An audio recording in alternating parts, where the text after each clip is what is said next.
So thank you all for joining us today, ladies and gentlemen, fellow procrastinators and maybe some time travelers that might be in here. Welcome to our Chamber University class. For those of you that don't know me, my name is Angie Bailey. I'm with the Mirror River Pines Chamber of Commerce. And it's such a pleasure to see so many of you here today and knowing that I'm not the only one that has time management issues that I want to work on. But before we dive into the amazing world of productivity hacks and time-saving tips, I want to appreciate the fact that we all made it here on time. So I appreciate you all for that. In the world of business, that's practically a superpower sometimes. So sit back and relax, or if not, on the edge of your chair if you're feeling extra excited, and let's get ready to absorb some of these changing time management wisdom tidbits that we'll be learning today. Whether you're here to make more time for catching up on Netflix or getting more quality family time, or maybe even, dare I say it, find time to do more work just like me, you're in the right place. And remember that the only thing that you'll lose today is your old inefficient way of managing time. So I promise you that's a loss that you won't miss. Without further procrastination, let me introduce our time-saving champion, Dr. Karen Danvers-Perez. She is a trailblazing author, nurse practitioner, visionary entrepreneur, and passionate educator, making her mark in the world with a profound commitment to empowering women. With an unwavering dedication to maximizing focus and leveraging time effectively, she has achieved remarkable success, not only in her businesses, but also in advocating for women's rights and supporting victims of domestic violence. As an accomplished author, Dr. Perez has penned 3 influential books, all of which have soared to the coveted #1 spot on Amazon Kindle in their respective genres. Her writing reflects her deep understanding of the importance of focus and time management, offering practical insights and strategies to help people harness their potential. Dr. Danvers-Perez's entrepreneurial journey is a testament to her mastery of time management principles. Through strategic implementation, she has scaled her businesses, proving that with determination and focus, anything is achievable. Beyond her professional achievements, she has a heart that beats for a cause greater than herself. She stands resolutely as an advocate for women and girls, championing the fight against domestic violence. Her efforts to create awareness, support survivors, and bring about positive change exemplify her commitment to making the world a safer and more equitable place for all. And I think we can all appreciate that. So without any further ado, I want to welcome Dr. Karen Perez as today's Chamber University speaker. Thank you. Thank you so much for having me. Good morning, everyone. Good morning. All right. So as Andrew mentioned, is that I love a little bit of interaction. So I'll be asking you questions, as we go through. So time management is a challenge for all of us, not only entrepreneurs, students, stay-at-home mom, everyone. So as we go through this presentation, I'll be talking about what the research have shown, what I've used personally to help not only scale my business, but to make my life as it relates to time management much better, and even a little bit of financial, if I may add. So what is time management? I don't know. What would you describe time management as? Anyone? I would say just being organized in what the tasks you want to do and making sure that you do it in the time that you allotted for. Yes, that's true. And in addition to practicing that organization skills is also to prioritizing which task to do first, which is paramount when it comes on to that. So why, you may be asking, why is time management important to business? Now, time management is important to business because one, not only that we are prioritizing and that, we're organizing, but it helps us to be credible. Because if we give someone our word that we're going to do something, then we show up and then we do it. In addition to that, financially, it will help us gain more. So it is beneficial to building because we want to scale our business. We want to be seen as an expert in whatever field you're in. So it is vital. So the next slide that's coming up, I'm going to ask you to tell me which of this is your pain at this time? Do you feel overwhelmed? Do you lack structure? And on the Zoom, there's some annotate tool that you can use to check mark if you can on the screen, that's fine. Do you feel, are you constantly distracted? Do you fail to set boundaries? Do you have issue planning? What is your pain? Mine is failure to set boundaries. You know, I get into a project that's a familiar one for the family, and I know I should be making that phone call, and I will allow that to overconsume me because I want to get it done. And then at the boundary of this time, it's getting it done and getting it off my checklist. You know, I'm one of those people that write a task on the checklist after I've done it, just so I can look, woohoo, I got that done. So when you're like that, the boundaries of what you should be doing cross for my desire to do a checklist. Okay. All right. And we're going to talk about setting boundaries and saying no later on. All right. For the others, what are your pain as it relates to time management? Mine would be constant distractions, whether it's, you know, the client that I know I have to pick up because it's always an emergency or, you know, just I got to eat lunch. That's a distraction for me. Stuff like that. Well, we're going to talk about taking rest. But one of the things we talk about constant distraction, for me, you have family members, you have a girlfriend. For me, I have students calling. So and you feel guilty if you don't pick up the phone or if you don't respond. All right. For others, what is your pain? Yeah, I think mine would be, if I can substitute that word overwhelming with something else, but I think it has to do with a lot of workload. I might not be able, I might not want to use overwhelming, but it has something to do with that. Okay, so this face a lot of entrepreneurs, overwhelming workload, or I'm from Jamaica. One of the word that we use is that you're the head cook and you're the bottle washer. That means you're the one writing the business plan, you're the one doing the finance, you're the one doing the marketing, you're the one doing the consulting, and you're the one doing everything. Sometimes in a small business, especially when you're ready to start up. So it can be very overwhelming. My girlfriend and I, her name is Miss Renette. We're partners in this, and we are nurse practitioners and teachers. And what we want to do is just teach and see patients. We wish we had someone to do the marketing because we think we suck at marketing, and that's a different topic. But yes, sometimes it can be very overwhelming. Anyone else? We have a few people on the call. What is your pain as it relates to time management here? For me, I would say is lack of structure. Lack of structure. Yeah, like there's things I say I'm gonna try to get done, and I don't get it done because like I don't know, it kind of ties in with constant distractions as well. But yeah, I would say lack of structure. Yes, and that can throw like a nail in the tire when it comes on to a business. You have certain things that you need to get done, and procrastination kicks in, or not being organized or prioritizing kicks in, and then derail your entire day of what you need to get done. So, all right. So some of us, we all face this pain. So one of the things I'd like you to know is that everyone is born with one equalizer. I don't know if anyone watched the movie yet, hence the Denzel Washington picture. Good. It was good. Was good. Okay, I didn't watch it yet, but so we're all born with one equalizer, and that is time. And this underscores the fundamental ideas that regardless of our background, our circumstances, resources, each person is granted the same amount of time. All right.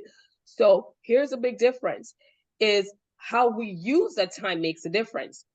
So time is an equal opportunity resource, regardless of our socioeconomical background, our cultural background. Everyone has the same 24 hours in a day. And this means, at least in terms of time, we all start on the level playing field. So I'm not talking about finance, not talking about anything else. in terms of time, we all start on the same playing field. So how we choose to use this time is what ultimately differentiates us individually. So as it relates to limited and irreplaceable, that's time. Time is finite and irreplaceable.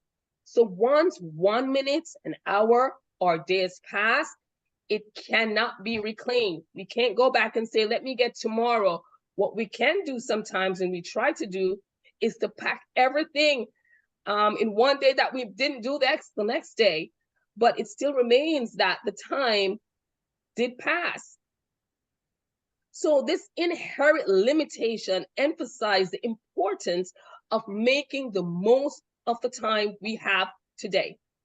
And later on, I'm going to discuss some tools that we can use to make use of the time that we have. So it encourages individuals to prioritize and to allocate their time wisely.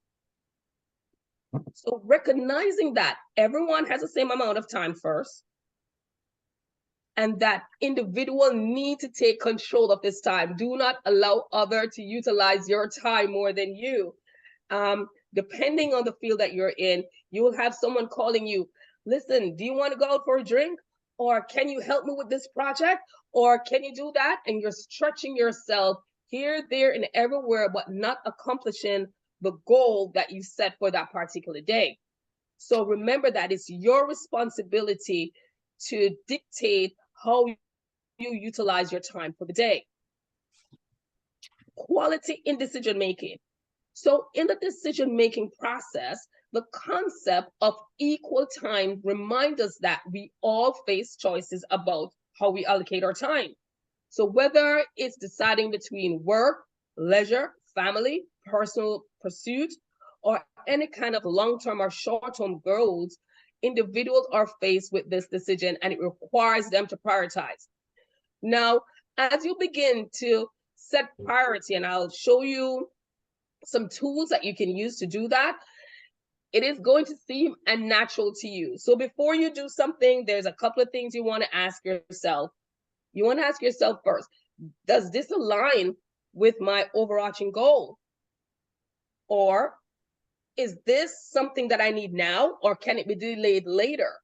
So by adapting these principles, they're not going, because they're not innate. We're not born with it. So it's something that we're going to need to practice over a period of time. All right. So achievement and success, how we utilize our time will significantly impact our achievement and our success. So it's a learning process, something that we have to continue learning and practicing, because as I said, it is not innate. So the benefits of effective time management. So I have 5 listed here, and I'm going to ask you if you can think of any other. Increase productivity. When you have structured time management in place, your productivity increase. So this allows you time to accomplish more in the time that you have allotted. And you want to be realistic with it. You can't say, okay, I am going to sell 50,000 services or product within a week. So you want to be realistic with your time and the management that you set up. So with well-organized schedule, you have clarity, mental space to make informed decisions. And it is good that when you are setting your goals or writing down things that you need to accomplish, it's best if you do it the day before. And upcoming slide, I have information on that. So you want to make sure that you're balancing your work and professional life. It also allows you to make better decisions, to reduce stress and burnout, because whenever something comes up and you're wondering, what should I do? Should I do it now? You don't make good decisions during those times. So time management, if you have your day planned, if you have your things structured, you'll be better able to make decisions. It will reduce stress and burnout, it will improve your work-life balance and would also enhance focus and growth. So 5 common time management pitfalls. So procrastination. Let me ask you, what are some of the things that you procrastinate about? Doing something that's hard. Doing something that's hard, okay? There's a book that says, do the hard, and there's different concepts. You have people who say, do the hard thing first, and there are different books that say, do the easy thing first. So whichever concept works for you. Let me see, let me do a poll. Who would prefer to do the hard thing first? Okay. And for those of you who prefer to do the easy thing first?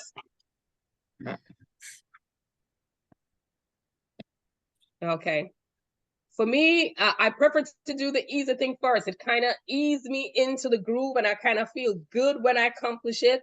So for everyone, different strokes for different folks.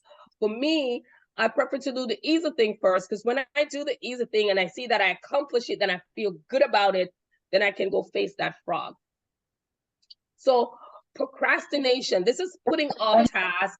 This can actually hinder progress. And I know you know this, but how do you overcome procrastination? Let me ask, what are some of the reasons you think you procrastinate? Comfort level on the Comfort level. Yeah, I've got somebody I have to call to say that we couldn't do his account. I can't, make him one of my customers. And that's a hard phone call to make to somebody. And the reasons, are hard to talk about to them. So I procrastinate making those phone calls. Okay. And you know what? Phone calls like that can be difficult. And yes, you're correct, can induce procrastination, but you can give yourself a timeline with that. Oh my gosh, this telephone call is very hard. Okay, then within a day, I'm going to make the call at 12 o'clock. So you put a timestamp on it. All right. And even set an alarm. And you can, if you have a partner that you work with, is to have that person hold you accountable. That would be good. Okay, Jane, I need to call this customer tomorrow at 12 o'clock. It's such a difficult call. I don't want to make it, but I decide I'm going to make it at 12 o'clock tomorrow. Please hold me accountable for that. Set it on your calendar. So those are some of the things that could help you or delay procrastination. All right. Lack prioritization. Prioritization is very important. Very, very, very important. And I know it may seem simple. Prioritization is one of the biggest pitfalls that us as entrepreneurs make. Who can tell me, what is prioritization? What is prioritizing? I think people think that it's the thing that shouts the loudest to take care of. And over my many, many, many years, because I'm probably the oldest person on the call today, I have realized that in business, it's the thing that makes you money. That has to be your priority if you want a successful business. And that means maybe calling back the customer that there's an issue with so they don't leave you, or making those phone calls or sending proposals out for new customers. So that's what I prioritize myself. All right. Anyone else? Yeah, I think it's relative, but the bottom line is doing the most valuable, most important thing first. So depending on the situation and the circumstances, of course, what is valuable in certain circumstances may be different in another circumstance. But in any situation, just doing the first thing first, the most valuable, the most important at that particular time. So one of the questions to ask is it urgent and is it important? So those two, is it urgent or is it important to decide, to be a deciding factor if it is what you should do first or if it should? And we're going to talk about the Eisenhower method later on in how to prioritize. But lacking the ability to prioritize can cost us time and also cost us money as it relates to the business environment. So as business owners, we are multidimensional. What do I mean by that? We're business owners, but we're moms, we're dads, we're, wives and husbands. So when you talk about prioritizing and put it on that realm, and you have to meet up with a customer, but then your child's school call, there's something going on at school, then what's a priority? So in terms of prioritization on that multi-dimensional realm and prioritization as it relates to the business realm, all right? So when you're looking at it, you look at it from that perspective. Because if your child's school call, yes, you're going to drop everything else because there's an emergency at school, you got to go, or a family member, wife, child, husband, you got to go. But from a business realm, as it relates to prioritization, you're looking at, is it important and is it urgent? Another pitfall is overcommitting. Oh my. As business owners or entrepreneurs, we want to commit to everything. Oh, yes, I can do that. Every commitment or every offer that comes your way, we want to be like, yes, I can do this. Yes, I can do that. But what it will result in is actual burnout. Burnout, and not only burnout, when you're overcommitted and you can't fulfill all of these tasks, then you're going to be viewed as ineffective. All right? So then you're not going to have enough energy, stamina, and time to complete that particular task as you should. Multitasking, I'm going to tell you from now, that's one of the biggest pitfalls. There's no such thing as multitasking. I thought so too a couple of years ago because I'm a woman and they tell us that women, we can multitask. And I'm a nurse practitioner, they tell us I can multitask. But in reality, we cannot. We cannot cook and clean at the same time. We may put the water on and it's boiling up, then we go make the bed, but we're not doing it at the same time. So the common misconception about we can multitask, that's one of the biggest pitfalls. You want to focus on one task at a time to make sure that you're effective, you're clear. And I spoke about lack of prioritization. Now we're going to talk about poor delegation. Who can tell me what delegation is? Anyone? Delegation is when you have someone that can help you, in the process, and instead of like, well, you should be asking them to help when it is that you need help instead of trying to do it on your own. Yes, that is true. Go ahead. Can I throw something else in there? For years, I would say, I'm trying to delegate, but it costs me so much effort to train somebody what I need them to do. It's easier for me to just do it myself. So poor delegation for me is telling this gentleman, Robin, how to do my application, and he not the. Okay, I don't know if it's me. Can you guys hear me? Or if it's Stephanie? It's Stephanie. It's Stephanie. Okay. No worries. Go ahead. All right, Stephanie, we're not able to hear it anyway. So that would be poor. Stephanie? Okay, Yes, you were frozen for a while, but can I tell you something? It is, I heard a part of what you said, saying that spending the time to tell Robin what to do, and then what else? Teaching him how to do it. It's like what Jesus said, I can teach them how to fish or I can give them the fish. But if I teach them, they know how to do it forever in there. And that's kind of my philosophy. But if it takes this effort, more time for me to show you how to do something, and it's only for a one-time event, I don't delegate it. I just take care of it because there's not enough time in the day to teach everybody what you've got in your brain. At least that's been my philosophy, poor as it may be. All right, so I hear you, but that's one of the common mistakes with us as entrepreneurs, because guess what happened? That means you cannot take a vacation because everything else. Take my job with me. I take my job. I actually spent the last 14 out of 15 months in an RV all over the country, but I worked every morning. With your lap, yes. So poor delegation. So we're going to talk about that. So let's jump into some time management strategy.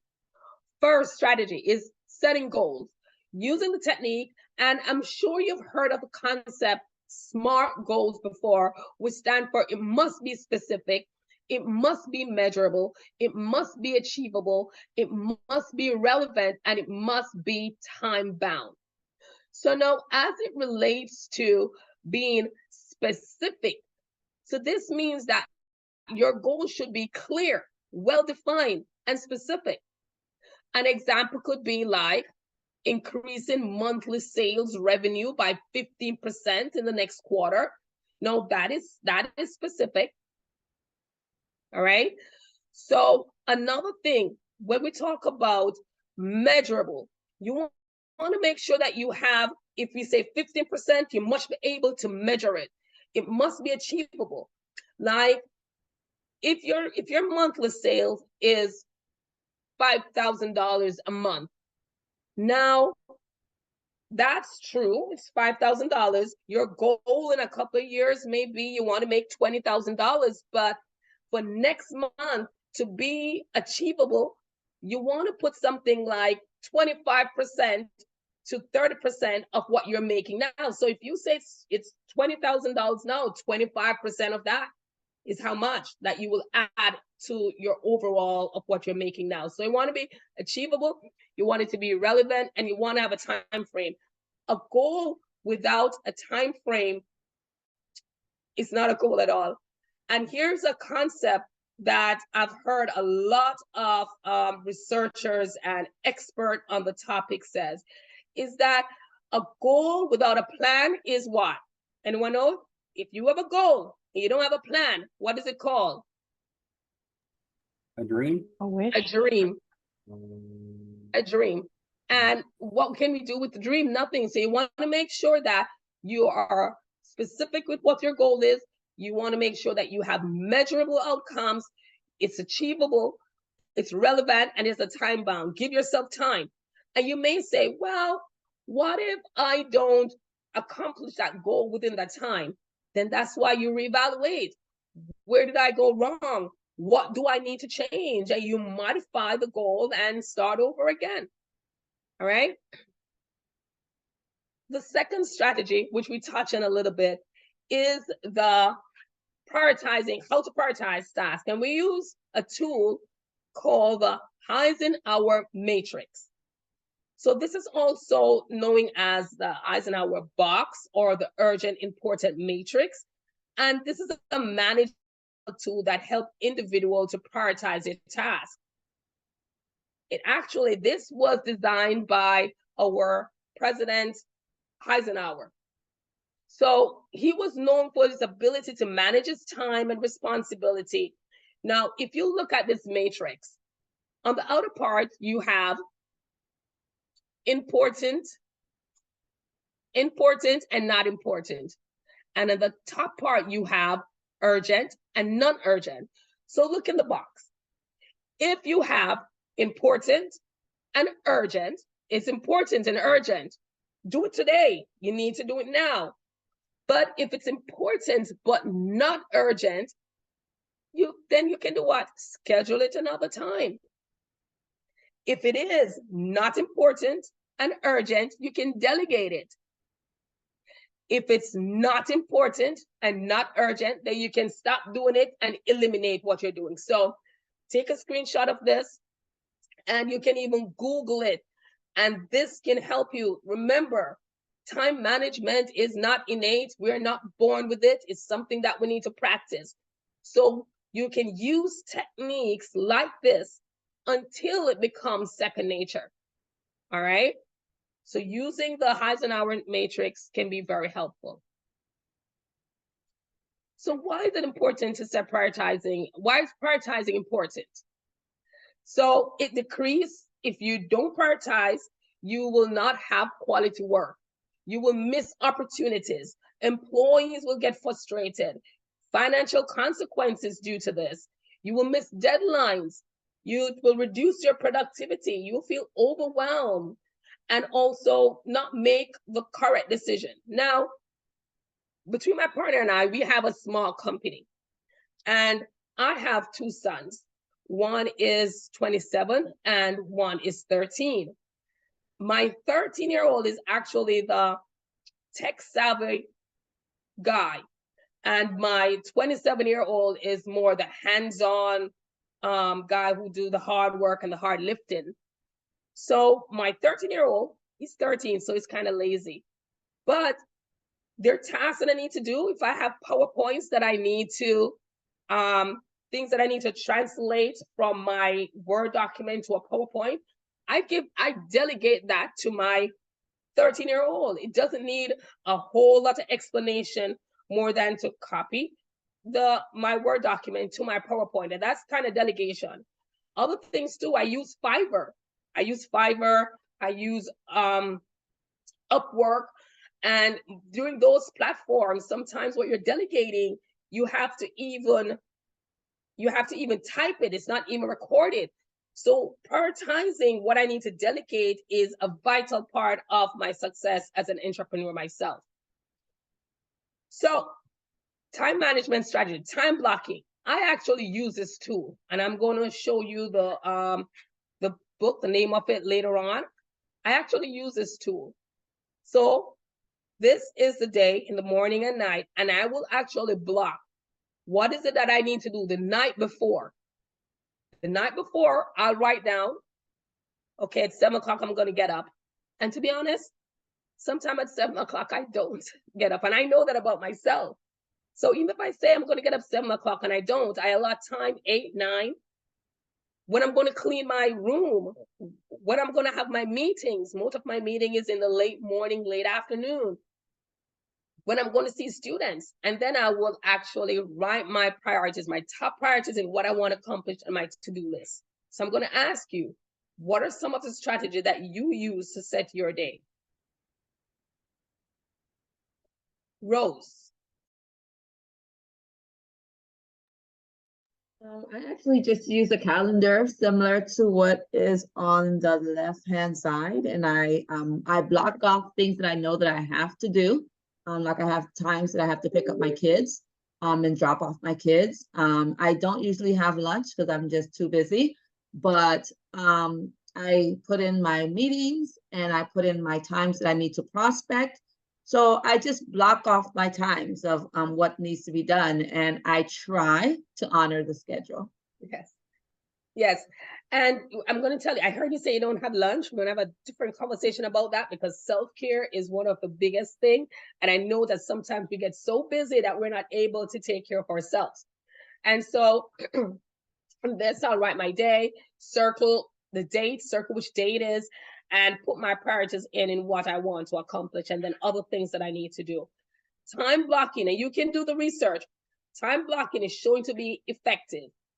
Now, I know one of the things, it's still up to us, as Rose say, that we need to honor what we put on that paper. And as I recommend, we need to do it the day before. It's better to do it the day before, so you know what, when you get up, what you need to do.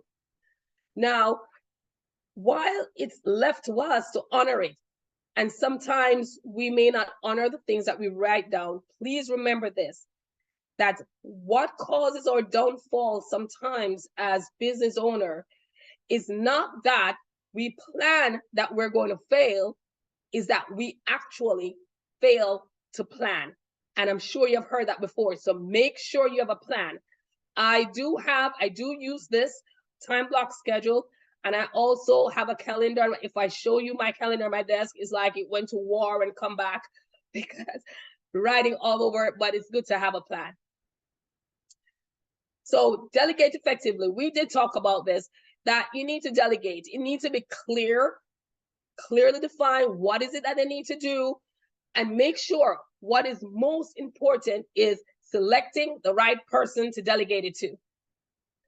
And I know Stephanie alluded to this. If it's a one-time task and something that you can do by yourself, yes. But if it's something that you're going to need recurring help with, you want to make sure that the person you're choosing the right person with the right skills, the right capability to do this task. All right. Now, I did talk about multitasking is not actually, we can't multitask, despite what we think, we cannot. When we try to multitask, we actually reduce focus and attention because we're not focusing on one thing. We actually decrease productivity, the quality of work, we increase stress, we decrease efficiency, we lose creativity. It's also impaired memory, increased error, and then we feel overwhelmed.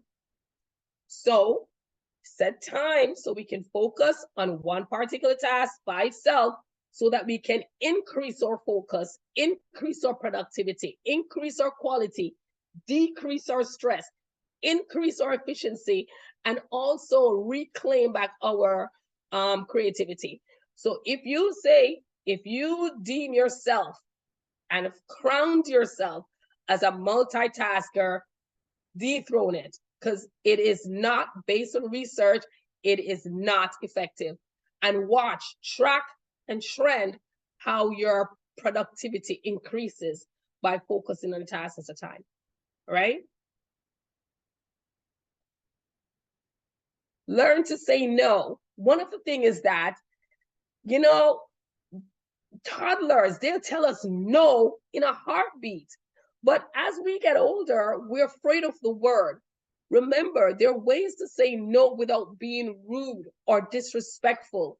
And keep in mind, remember, when you're telling someone yes, make sure you're not saying no to yourself. So by saying no to a task that's requested of you, you want to look, does it align with my goal? Does this align with what I'm doing? And I know that, everything cannot align with your goal, and that's true, but you want to make sure that what you set down on your time blocking schedule, you already have something blocked, and then a girlfriend you haven't seen in years come and say, hey, let's go have a drink, and you haven't seen her in a while. And you have to say, Jane, I am so sorry. I have something set for tonight. Can we go? And you look at your calendar. Can we go next week? That is saying no without saying no. You get what I'm saying? So make sure that, or if a client call you to say, or text you, I need to meet with you now, I have an emergency. You're thinking, and their emergency sometimes, and you can find out, what's the emergency. Or I'll get back to you, give me half an hour, I'll get back to you. If it's someone dying, tell them to call 911. But otherwise from that, because if not, you're going to be burned out. By not saying no, or saying yes all the time, it can decrease your quality of work, burn you out. So know how to say no respectfully. So it's not, no, you will never do it, but not at this time. Can I schedule you for this and that time? All right. And I know this is one of the hardest things for us to do. So using time management tool, there's so many apps and stuff available right now. There's a calendar, we can write a to-do list. There's software that, can check our progress. And we'll get into further that as we go down in this presentation. According to the expert, they say that batch similar tasks together. And what that means is that if you have an email that you need to write, or you need to write an email to a client and you need to call the client, you need to batch those tasks together because they are similar, versus creating a new product, which will need more focus. So if you have to call a client about a report that came back about their business and all of that, you call them about that, and then going to create a new product is kind of two different spectrum in a sense. So it kind of have you disconnect. So in order to stay focused on the same trend, calling clients or reaching out to clients, batch that together, whether through email, telephone, texting. So you batch those together. So that's what it means by batching similar tasks. This will improve efficiency, increase focus, streamline work. It will also prioritize what you need to do, enhance planning, better time management, reduce decision fatigue, and increase productivity when you batch similar tasks. Okay. Now, the next strategy is taking regular breaks. And I heard Rose said, oh, I don't have lunch. This technique is actually called the Pomodoro technique. So how it works is set a task. Choose a task that you want to work on. It could be studying, it could be writing, it could be whatever task it is, reaching out to a client, whatever task that it does that you have to do, and then focus on that task. Set a timer. Set a timer about 25 minutes interval. Set the timer for 25 minutes and commit to working on that chosen task for that time. So whatever time, and if it requires you more than 25 minutes, set it more than 25 minutes, but whatever time you set for yourself during that time, set the time of that for that time. So during that session, you want to focus solely on the task at hand. Avoid distraction, put your phone on mute, put your email notification, because every time your phone goes off, bing, bing, you want to look at those emails, especially if you have somebody who's supposed to send you something and you're looking, did I get the gig? Did I get this? And every minute while you're working, you're checking your email. That reduces focus and reduces productivity. So make sure put your phone in silent. And after you work for that period of time, take a short break, take a 5-minute break, use this time to relax, stretch, and to clear your mind. And I'm picking on Rose because Rose said she don't take lunch. All right, but it goes for all of us, even for me too. All right. So the next strategy is reviewing and adjusting. After you do everything, after you make your plan, set everything up, you want to look, did it work?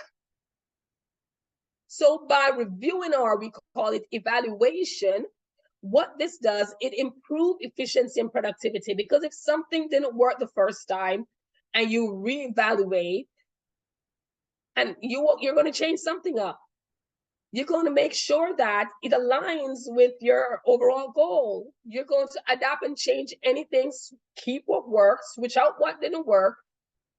And you also want to make sure that this will help you to scale your business and even hold you accountable. So, you know, they said that what they call insanity is doing the same thing over and over when it doesn't work. So time management strategy requires that you evaluate whatever you're doing. If you're selling a product, selling a service, is it working? If it is not, then you want to reevaluate. And my partner and I, we actually did that, reevaluate and make some changes within our business. So here are some tools. So this is one of the tools that I use, time blocking and reflective journal. I love this tool. One of the reasons why, and I'm not going to be biased, I love this tool because not only do I write, you know, what my day is going to be like and what my priority is, but it actually helped me to list out what project task I complete. So it makes me feel good about myself, like, hey, yeah, I actually wrote down 5 project tasks and I completed all of them, or I completed 4. And then to list my distractions. What was my distractions today? Then list area that I need to improving and things that I'm proud of. So this reflection tool helps me a lot personally. All right. So what it does is that it will tell me, you know, what's the trend in my behavior? Here's the next tool.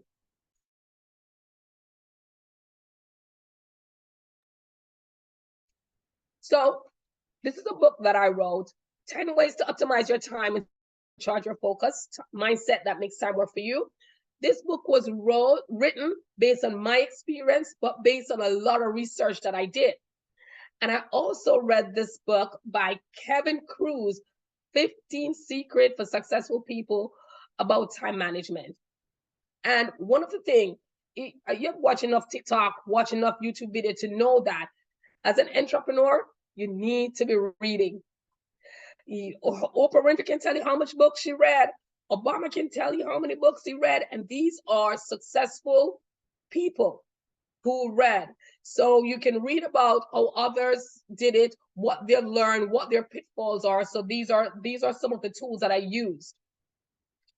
These are time management apps that rescue time, focus will. Now, tick, not TikTok. When I was going through it, I said, let me make sure, not TikTok. So Clockify, Microsoft to-do list, Google Calendar is another one that is very good too, where you can set time that it can alert you even before the meeting. Because a lot of times when I have meetings, especially I have meeting back to back, and I'm like, oh my gosh, it pops up on my calendar, on my phone, in my email. I'm like, oh my gosh, I forgot this meeting. But because it's in my Google Calendar, it reminds me. And plus I have a paper calendar too on my desk. So any of these tools, some of them may be free, but some you may be paying for. You have to pay for. So let's look at these case study. Elon Musk, CEO of Tesla, is known for incredible demand and schedule. And so for him, he manages time efficiently by breaking down his day in 5 slots and allocate tasks to them. So, and Elon Musk is a multimillionaire, and he uses time strategy to maximize his time, to increase productivity, and to be where he's at now. So what about you and I? Then, who's the next person in the picture? Who can tell me? Bill Gates. This person. Is that Warren Buffett? Warren Buffett. Warren Buffett, yeah. Warren Buffett. He's one of the world's most successful investor. And he's known to have a disciplined approach when it comes on to time management. He prioritizes time for reading. Imagine that. Reading and learning, and often spending hours each day studying financial reports. So he have a schedule.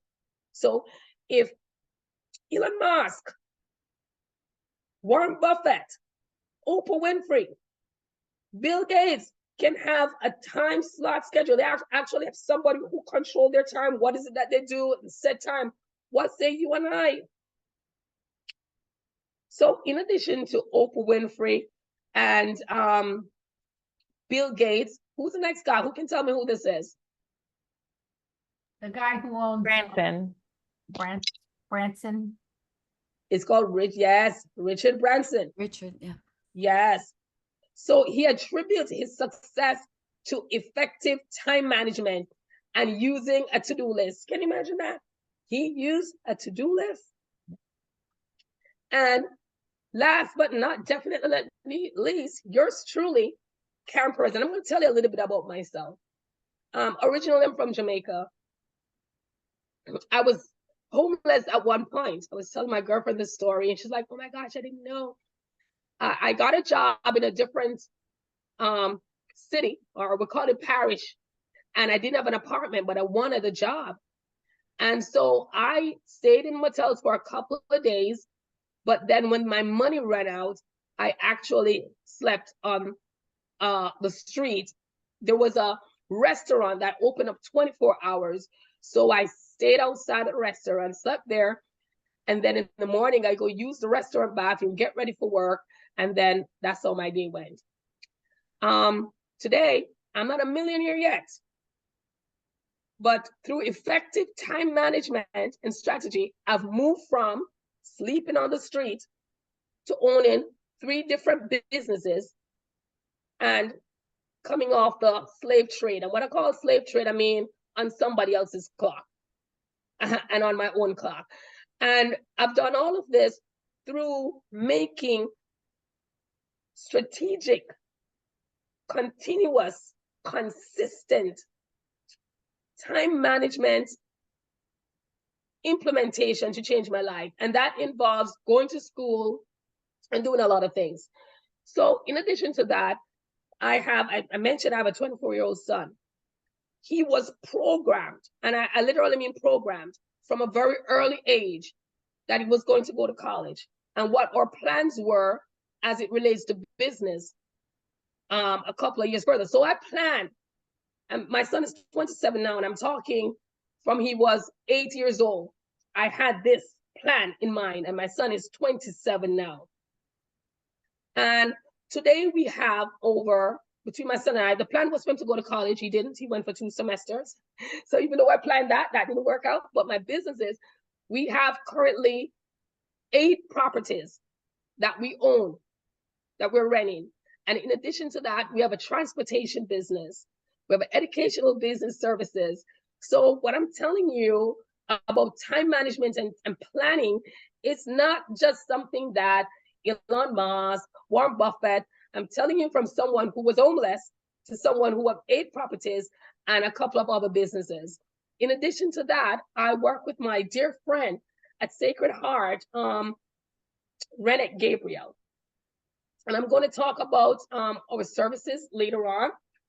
So to conclude, as it relates to time management, time is your most valuable resource. Invest it wisely in the pursuit of your goal and passion. For how you spend your time today will definitely shape your future for tomorrow. So I wanted to give you some information before we go into the Q&A. I know I have 5 minutes left, about Sacred Heart. So Sacred Heart Wellness is a primary care. This presentation about time management, because Ms. Renette and I, we believe in giving back to the community and sharing my story about how time management moved me from point A to point B is critical. And so if I can help other entrepreneurs with that, we do believe in sharing our information. So I work with Sacred Heart. It's a primary care clinic. They treat chronic diseases such as hypertension, diabetes. This is with weight loss and a host of other disease processes. So if you're interested in any of our programs, weight loss program, primary care services, please reach out to us. And I'm going to give the email address to, I know that email address is missing. I'm going to give it to Angie. So if you have any questions or anything like that regarding Sacred Heart, please do not hesitate to reach out to us. So I know that was a mouthful. Without further ado, any questions?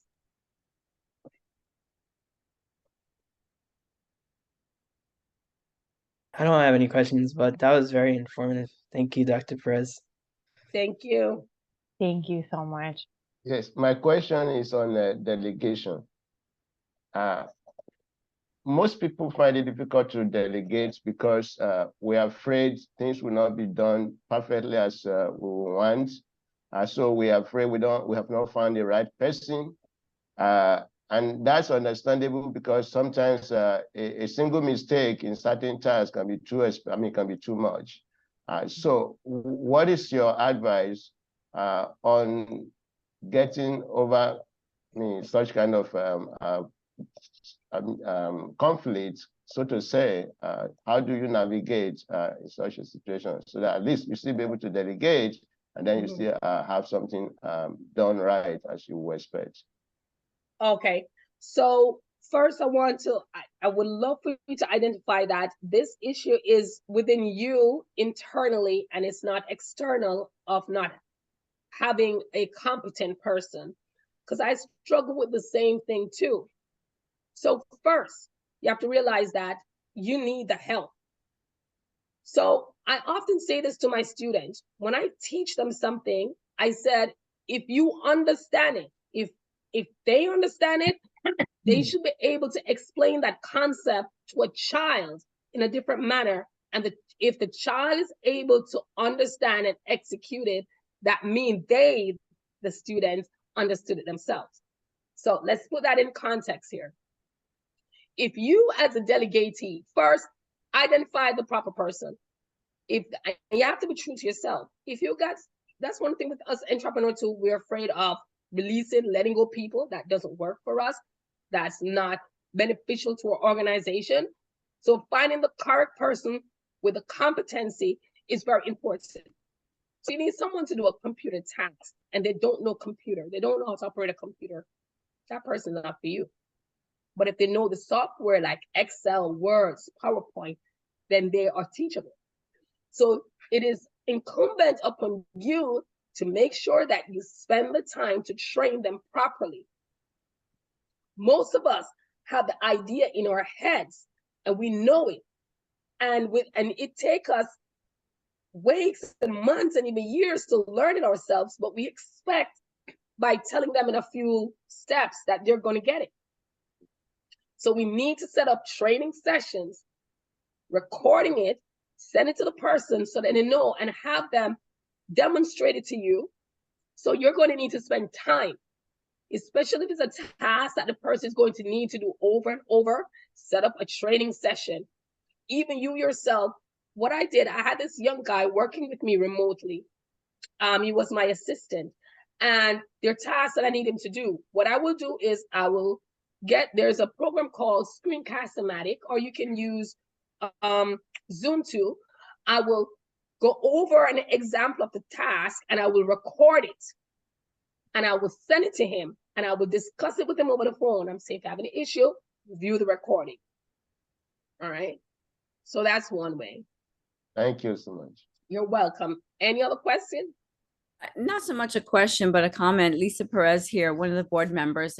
Thank you so much for this session. I do similar topics, so I was looking to make sure that, you know, some of the things that I'm doing, that they're still relevant, right? And nothing new has changed. So when you hit on the Eisenhower principle and the Pomodoro technique, I was really, you know, enthusiastic about that. I use those as well in my practice and personally as well. So I just wanted to say, well done. Thank you so much for giving of your time today. And it's well appreciated. Thank you. Thank you so much. Go ahead, Stephanie. So again, I've been doing this forever, and I have taken many of these and paid for some of them, and you know, Carnegie and all of these stuff, and I forget them. And then I go back to my awful habits, and something comes along like your class today that reminds me that I used to know how to do all these things. I have just forgotten. So I want to give some words to wisdom from the old lady here. Start doing these things today. Plan your day tomorrow, prioritize tomorrow, delegate what you can, keep what you can't delegate, and start making those decisions. And in 30 days, if you do it every single day, it will become a habit until it doesn't. So I'm only giving you some words here because it's the truth. And I have been successful in my business because of the determination that I'm going to get back on the wheel and do it the way it's supposed to be done. And so thank you, Dr. Karen, for bringing me back to grounding me again. You're welcome. You're welcome. I want to say thank you, Angie. I know we're out of time. Thank you so much for having me. And I appreciate you guys being here with me today. Not a problem. Thank you so much, Dr. Karen. And if anyone needs to look back on this later on because you've forgotten all these great tips, we're going to post this on our YouTube channel and we'll send you that link. Okay, so many thanks. Thank you so much, Dr. Karen. You're welcome. Thank you. Thank you. Thank you.